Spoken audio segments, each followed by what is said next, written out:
Hello, my name is Dr. Anne Marie VanDerZanden. I'm a professor of horticulture at Iowa State University. Welcome to the online garden design course. As part of the course, we have included a number of short videos from landscape professionals. In these videos, we've asked them to share their insights on a variety of topics. In this module, I'll be giving a brief overview of why ancient China is one of my favorite garden eras.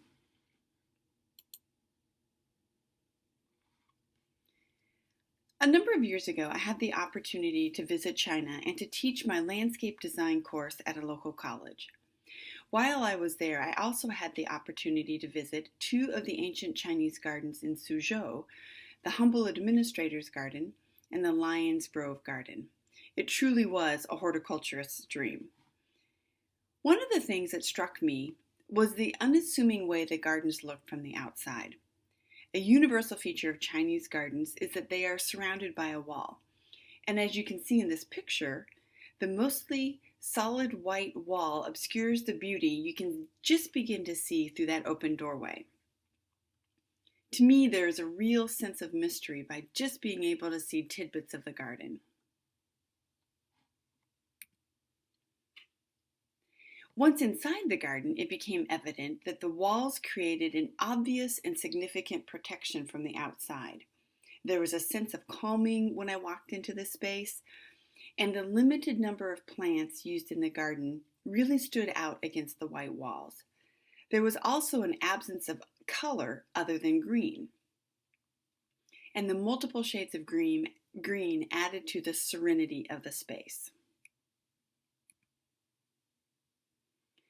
This image shows how plant materials were situated in just the right locations to frame the view of the pavilion across the water from where I was standing.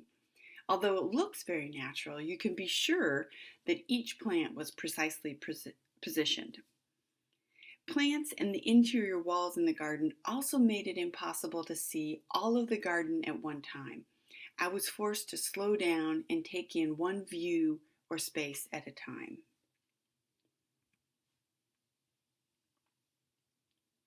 The number and different kinds of architectural details was another feature that really stood out to me.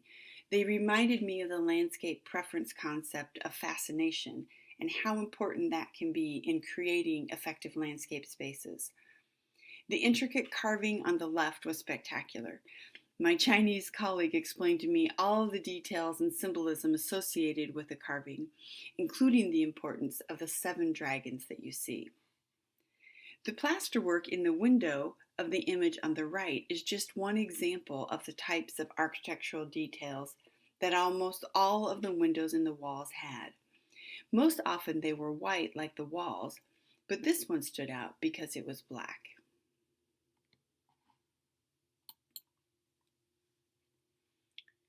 One of the other observations I made during my visit to these ancient Chinese gardens is just how much the spaces are enjoyed and used by the Chinese.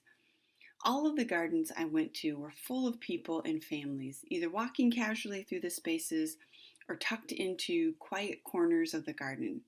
To me, it seemed that these gardens were an important part of their daily lives and were spaces they really enjoyed spending time in.